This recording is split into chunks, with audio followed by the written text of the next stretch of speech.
नमस्कार। आज जो है विज्ञान के क्लास बल एवं गति में आप लोगों का स्वागत है।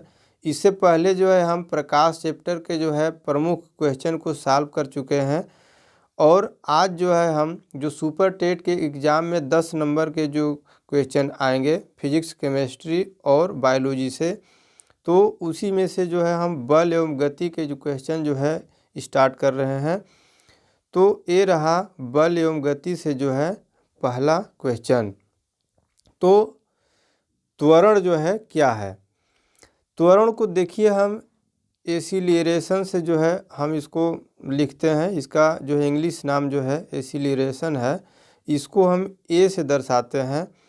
तो त्वरण को जो है हम सीधी सी बातों में इसको हम समझेंगे, किसी वस्तु के वेग में परिवर्तन की दर को त्वरण कहते हैं।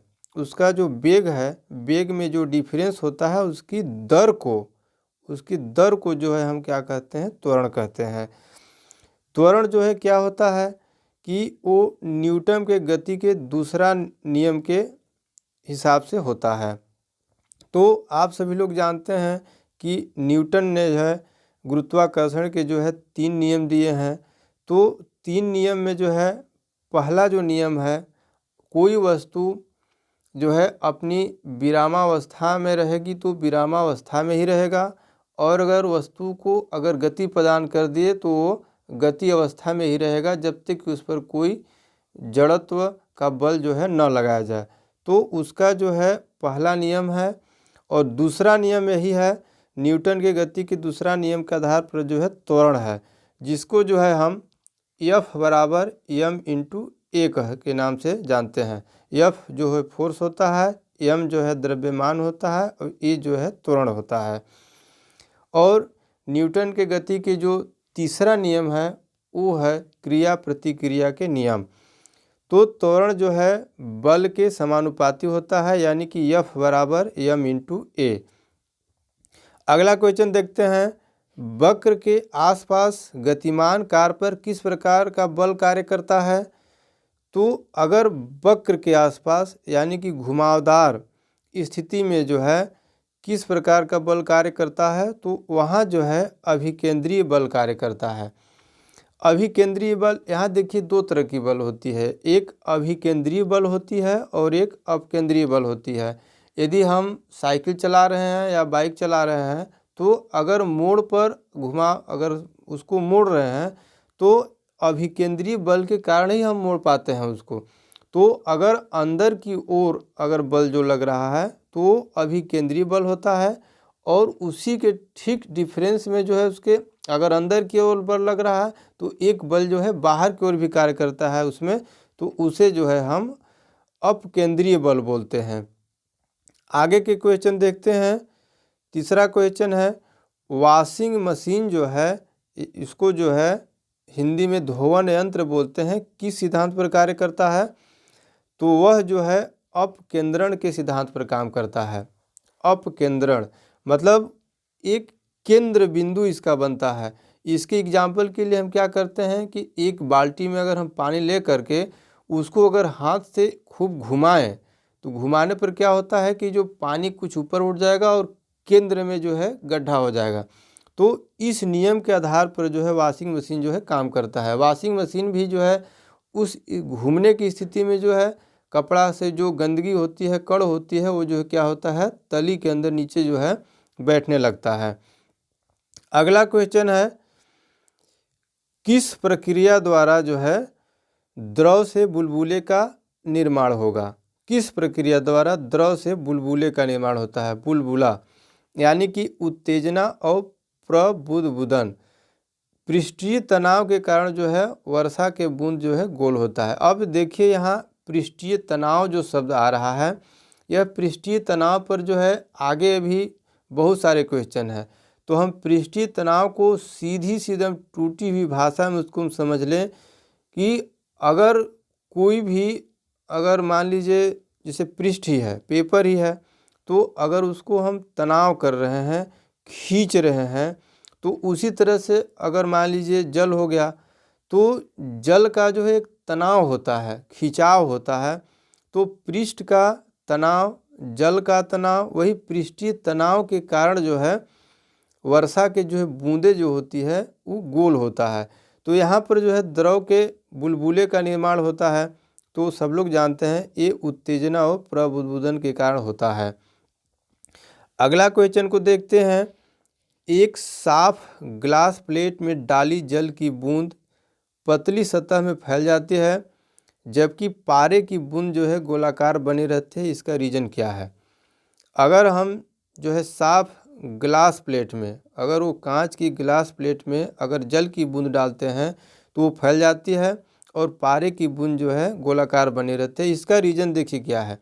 इसमें देखिए ससंजन और आसंजक दो प्रकार की जो बल होती है, उसके आधार पर जो ससंजन होता है दो कणों का जो है मिलाने वाला बल लगता है, और जो आसंजन होता है वो जो है दो कणों को अलग करने वाला बल होता है। तो यहाँ पर है का कि जो कांच है, कांच में जो है जो पारे की जो सतह है वो जो है उसका वो फैलता नहीं है, मतलब एक आसंजक बल लग रहा है, और उसमें जो है ससंजन बल जो है लग रहा है जल की बूंद पर। तो पारे का ससंजन जो है उसके कांच के साथ आसंजक से जो है अधिक है। अगला क्वेश्चन देखते हैं। पृथ्वी के केंद्र पर किसी वस्तु का भार जो है क्या होगा? तो पृथ्वी के केंद्र पर जो है किसी वस्तु का भार जो है शून्य होता है। इसका फार्मूला होता है भार बराबर द्रव्यमान गुणित जो है गुरुत्व। तो अगर गुरुत्व जो है अगर शून्य होता है, किसी वस्तु का गुरुत्व अगर शून्य है तो पृथ्वी पर जो है उसका भार जो है शून्य होगा। अगला क्वेश्चन देखिए, बहुत इम्पोर्टेंट क्वेश्चन है, 7वां नंबर का क्वेश्चन है। किस नियम की सहायता से धातु की शुद्धता जो है निर्धारित की जा सकती है? देखिए धातु की शुद्धता जो है आर्किमिडीज के सिद्धांत के नियम से जो है ज्ञात की जा सकती है। अब आर्किमिडीज का सिद्धांत है क्या? देखिए आर्किमिडीज के सिद्धांत एक लाइन में समझ लेते हैं। अगर किसी वस्तु को जल में पूर्ण या आंशिक रूप से यदि उसको हम डुबा रहे हैं, तो जब वस्तु को उसमें डुबाएंगे तो जाहिर सी बात है कि उससे जो है जल हटेगा। तो वस्तु का जितना भार है, अगर जो जितना जल हटा रहे हैं, अगर जल की भार कम है वस्तु से, तो क्या होगा कि वस्तु जो है तैरेगी। और यदि जितना जल हटा रहा है अगर वस्तु के भार के बराबर है, तो क्या है कि वो जो है कुछ डूबा हुआ जो है तैरेगा। और यदि जल का भार यदि वस्तु के भार से अधिक है तो वस्तु क्या होगा, वह डूब जाएगा। आगे की क्वेश्चन देखते हैं। बलों की न्यूनतम संख्या जो है जो वस्तु को साम्यावस्था में बनाए रखती है, तो बलों की जो न्यूनतम संख्या होती है वो 2 होती है, जो कि वस्तु को साम्यावस्था मतलब एक स्थिर प्रदान करती है, किसी भी वस्तु को स्थिरता प्रदान करती है, वो न्यूनतम संख्या जो है 2 होती है। आगे देखते हैं क्वेश्चन को। अगला सवाल है, जब दो बर्फ के टुकड़ों को एक साथ मिलाया दबाया जाता है तो आपस में जुड़कर बर्फ का एक टुकड़ा बन जाता है। इसका क्या कारण है? तो इसका कारण जो है हाइड्रोजन बंध। इसमें क्या होता है कि जल के जो अणु होता है, जल का जो सूत्र होता है H2O, तो जो हाइड्रोजन बंध होता है वो एक दूसरे से मिल जाते हैं। अगला क्वेश्चन है, किस गुण के कारण रेन प्रूफ कोट तथा टेंट की सामग्री वस्तु में जल की प्रतिरोधकता गुण जो है आ जाता है? तो अभी इससे पहले ऊपर हम चर्चा किए हैं पृष्ठीय तनाव। तो पृष्ठीय तनाव के कारण जो है इसमें जल प्रतिरोधकता का गुण जो है आ जाता है। अगला सवाल है, यदि जो है मलाई दूध से अलग होगी, मलाई को अगर दूध से हम अलग करेंगे तो दूध का घनत्व क्या होगा? मलाई को अगर दूध से हम अलग करते हैं तो दूध का घनत्व जो है बढ़ेगा, क्योंकि मलाई का घनत्व जो है दूध के घनत्व से कम होता है। क्योंकि मलाई जो है हल्की होती है। इसी प्रकार से इसका और एग्जाम्पल ले सकते हैं हम। हिमपात का घनत्व भी कम होता है, ओला का घनत्व ज़्यादा होता है।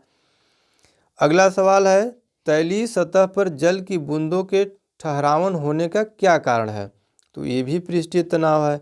देखिए, पृष्ठीय तनाव जो हम पेन से अगर पेपर पर अगर हम लिखते हैं तो ये भी, जल की बूंदों का गोल होना वो भी, और तैलीय सतह पर जल की बूंदों के ठहराव का भी रीजन, सबका रीजन जो है पृष्ठीय तनाव है। अगला क्वेश्चन है, मिट्टी से जड़ के रेशों तक जल पहुंचने का क्या रीजन है? तो इसका रीजन जो है कोशिका दबाव, जो केशिकात्व का जो नियम होता है, इसके आधार पर जो है मिट्टी से जड़ के रेशों तक जल पहुंचने का रीजन है।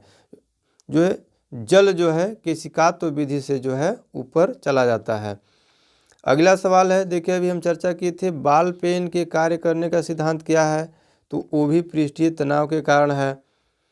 और अगला और आज का अंतिम सवाल जो है, एक स्थिर घूर्णी या चरखी का प्रयोग कुआं से जल निकालने के लिए किया जाता है, इसका क्या कारण है?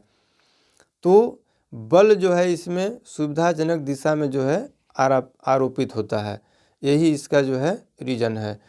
तो ये सारे क्वेश्चन जो है एनसीईआरटी पैटर्न पर है, और हम जो है गति एवं बल से जो है क्वेश्चन लिए हैं, और अभी इसके क्वेश्चन जो है और आगे भी चलेंगे। तो इस तरह से आज के जो है जो वीडियो है यहीं पर हम समाप्त करते हैं। धन्यवाद।